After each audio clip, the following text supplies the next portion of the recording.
इस हैसियत से आज रामविलास पासवान जी के जो मूर्ति का अनावरण की बात करते हैं चिराग पासवान जी, वो क्या सोच के किस हैसियत, उसमें सिर्फ राजनीति बू आ रही है उनकी। कहीं से भी ये सवाल नहीं उठ रहा है कि वो रामविलास पासवान जी के आदमकद प्रतिमा का अनावरण कर रहे हैं। उन्होंने कहा पार्थिव शरीर जब यहाँ आता है, हम लोगों ने ही मांग रखा। चिराग पासवान जी आज सुन रहे होंगे, हम उनको कहना भी चाहते हैं आपके चैनल के माध्यम से, तो उन्होंने इस बात को अस्वीकार कर दिया। क्या मांग रखा? हम लोगों ने रखा कि चूंकि रघुवंश बाबू जब उनके ठीक पहले आदरणीय रघुवंश बाबू की मृत्यु हुई जी, अपना उम्मीदवार ही नहीं उतारा होता तो लड़ाई मुश्किल होती ना। वो उन्होंने काफी कोशिश किया, किसी ने ये स्वीकार नहीं किया कि हम उम्मीदवार होंगे। वो क्या नहीं किया, बाद में जब बचा तो वो राष्ट्रीय जनता दल के उम्मीदवार जो थे, समर्थित उम्मीदवार पिछले ये में सुबोध राय जी के, उनके समर्थन में कई जगह वो घूम भी गई। नमस्कार, आप देख रहे हैं डी न्यूज और मैं हूं अभिषेक मिश्रा। कल लोक जनशक्ति पार्टी के संस्थापक रामविलास पासवान की जयंती है और जयंती पर जो दोनों राजनीतिक दोनों खेमे हैं, चाहे वो राष्ट्रीय लोक जनशक्ति पार्टी हो, लोक जनशक्ति पार्टी रामविलास हो, अपनी अपनी तैयारियां उन्होंने कर रखी है। लोक जनशक्ति पार्टी रामविलास की तरफ से आदमकद प्रतिमा हाजीपुर में लगाई जा रही है, तो इन्हीं तैयारियों पर बात करेंगे।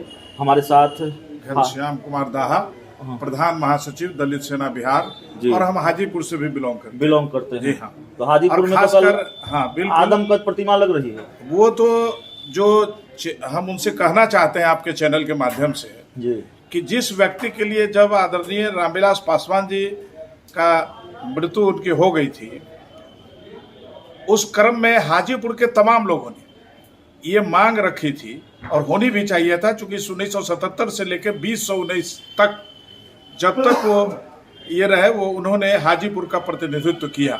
हाजीपुर को बहुत सारे ऐसे चीज दिया उन्होंने, चाहे वो जोनल ऑफिस हो, होटल मैनेजमेंट हो, नाइफर हो, यूं कहिए कि सीपेट हो, क्या नहीं दिया उन्होंने। और हाजीपुर के नाम से आज रामविलास पासवान जी जाने जाते हैं और पासवान जी के नाम से हाजीपुर जाना जाता है।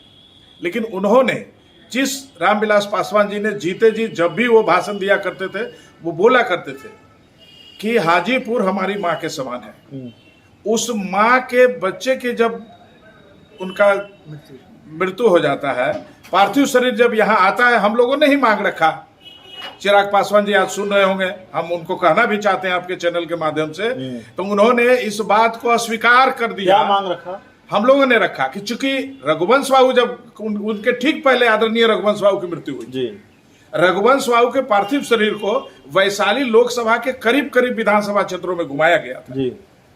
तो फिर रामविलास पासवान जो 77 से एमपी रहे, जो केंद्रीय मंत्री रहे, जो बड़े बड़े मंडल कमीशन से लेके ये स्वर्ण आरक्षण से लेके सारी चीजों को जिन्होंने दिया जी, और हाजीपुर को क्या नहीं दिया, आपको हम कहें ही।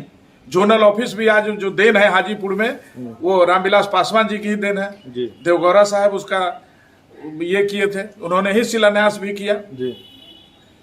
उसके बावजूद भी हम लोगों के मांग को अनदेखी की गई। और किस हैसियत से आज रामविलास पासवान जी के जो मूर्ति का अनावरण की बात करते हैं चिराग पासवान जी, वो क्या सोच के किस हैसियत, उसमें सिर्फ राजनीति बू आ रही है उनकी। कहीं से भी ये सवाल नहीं उठ रहा है कि वो रामविलास पासवान जी के आदमकद प्रतिमा का अनावरण कर रहे हैं। उन्होंने कहा है कल प्रेस कॉन्फ्रेंस करके शहरबन्नी में भी लगाएंगे।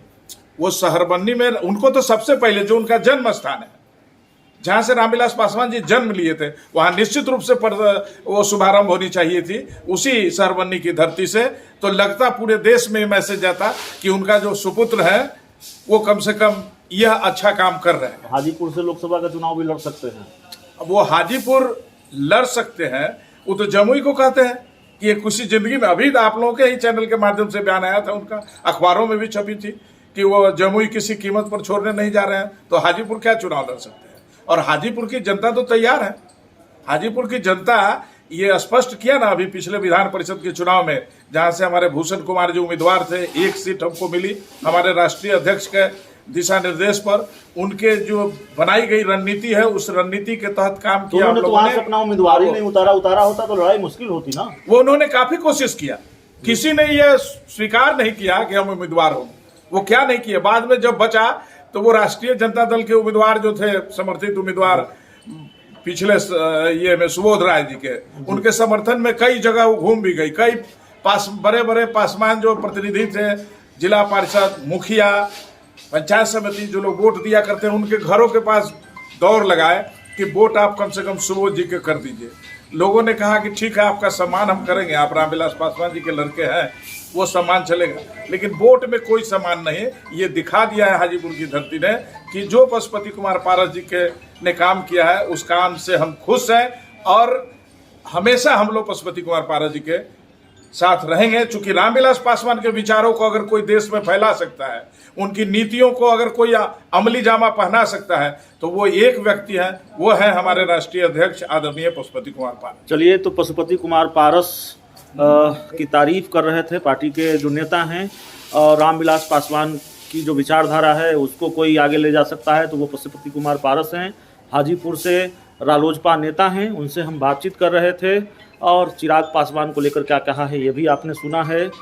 मूर्ति को लेकर सियासत कर रहे हैं चिराग पासवान पर, ये आरोप है रालोजपा नेता का। इस पूरे इंटरव्यू में इतना ही। बहुत बहुत धन्यवाद।